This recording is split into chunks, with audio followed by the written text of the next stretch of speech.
परा को कोई डिस्क्राइब नहीं करता। जो बियॉन्ड है और हमेशा से था और हमेशा बियॉन्ड ही रहेगा। तो ये एक प्रक्रिया देता है सामने, एक दृष्टि देता है, डेस्टिनी नहीं दे रहा।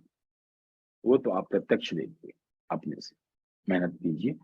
मैप दे दिया आपको, चार्ट दे दिया, नक्शा दे दिया, पहचान दे दी, लैंडमार्क्स पकड़ा दिए। अब चलना तो आप ही को है। नक्शे की समझ, बौद्धिक समझ दे दी गई, नक्शा पढ़ना सिखा दिया गया। अब चलना तो आप ही ने पड़ेगा। बौद्धिक समझ तो इतनी ही हो सकती है ना, कि हम आपको वो लैंग्वेज समझा दें। जो नक्शा बना है और जो ये सिंबल्स बने हुए हैं, तो नक्शा पढ़ना सिखा दें आपको। तो नक्शा पढ़ना ही सिखाया जा सकता है, खजाने तक तो खुद ही जाना पड़ता है।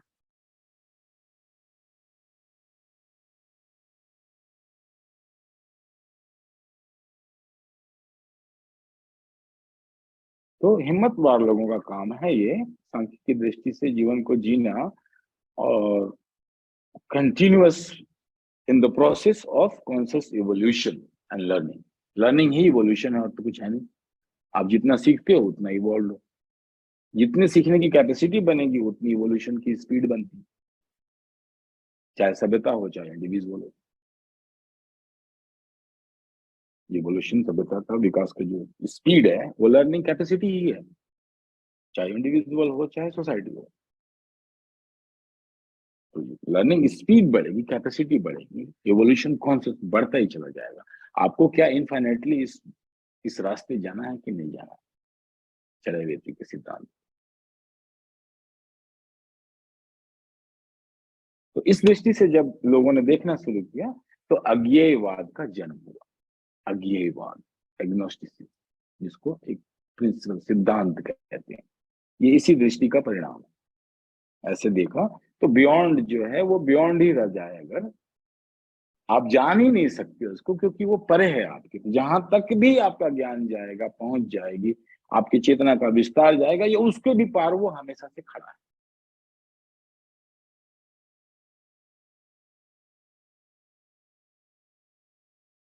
तो एक दृष्टि है, इसे जीना है। ये अगर ये आंसर आपको, उत्तर आपको देता है, ये दृष्टि जो मैं कह रहा हूं, अगर ये आपको आंसर देता है तो अपनाइए। नहीं तो हम फिर पतंजलि को पढ़ेंगे, उसके बाद नहीं होगा तो वेदांत पढ़ेंगे, उसके बाद नहीं होगा तो ब्रह्म सूत्र पढ़ेंगे, उसके बाद नहीं होगा तो माँ गीता पढ़ लेंगे। कहीं तो समझ में आएगी बात। आप, ये तो मैंने एक दृष्टि दी है, ये हमारे सनातन धर्म की, जिसे हम आत्मा कहते हैं, उसका एक इंट्रोडक्शन दिया आपको कि ये है ऐसे आत्मा की तरफ। इसीलिए इसे आत्मा कहा जाता है कि यह निष्पक्ष भाव से यूनिवर्सल, बिना किसी भेदभाव के, जात पाति के, ऊंच नीच के, देश विदेश से किसी भी तरह का विभाजन नहीं करती। प्राणी मात्र जीव को मुक्ति का एक दृष्टि, मार्ग, मेथोडोलॉजी सब कुछ देती। इसीलिए हम इसे इसकी आत्मा कहते हैं। चरैवेति का सिद्धांत देती है, वैज्ञानिक परिप्रेक्ष्य देती है, और हर किसी प्रश्न का उत्तर पाने की प्रक्रिया देती है। उत्तर नहीं देती, उसकी प्रक्रिया देती है कि ऐसे इस मैथमेटिक्स को, सवाल को आप 4 स्टेप में, 5 स्टेप में, 6 स्टेप में ऐसे ऐसे करके उत्तर तक पहुंच सकते हैं। इंट्यूशन को नकार देती। ये नहीं कि आपसे कोई प्रश्न पूछा आप उसका सीधा उत्तर दे दो, नहीं, हमको प्रोसेस बताओ। कार्य कारण सिद्धांत के अनुसार आपने इसको तोड़ा, इस फॉर्मूले पर कैसे आए, और इस फॉर्मूले को आपने एक्सपांशन दिया, तो उसकी मेथोडोलॉजी मुझे स्टेप बाय स्टेप बताओ, क्रम सिद्धांत। आपको ये दृष्टि पसंद है, ऐसे जीवन जीना है, स्वागत है आपका। श्री कृष्ण के शरण में जाइए, सांख्य पढ़िए, गीता का पाठ कीजिए, और इस रास्ते जाइए।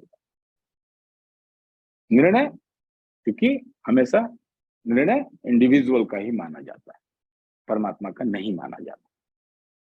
ये सांख्य की भूमिका में निर्णय आप ही का माना जाएगा। चाहे ईश्वर भी कह रहा है, चाहे श्री कृष्ण भी अर्जुन को कहते रह गए, लेकिन निर्णय अर्जुन का ही माना जाएगा। कृष्ण तो पहले अध्याय से समझा रहे होंगे,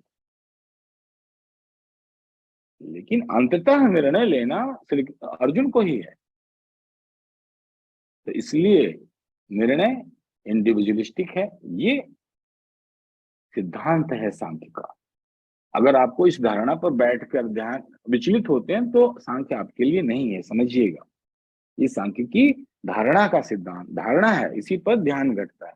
ये सिद्धांत है कि क्या आपको ये पसंद है कि अंततः मैं ही जिम्मेदार हूं, क्योंकि अंततः मेरा ही निर्णय मान्य है। अगर आपको ये धारणा पसंद है तभी आपको गीता समझ में आएगी ना, सांख्य समझ में आएगा, तभी दृष्टि होगी।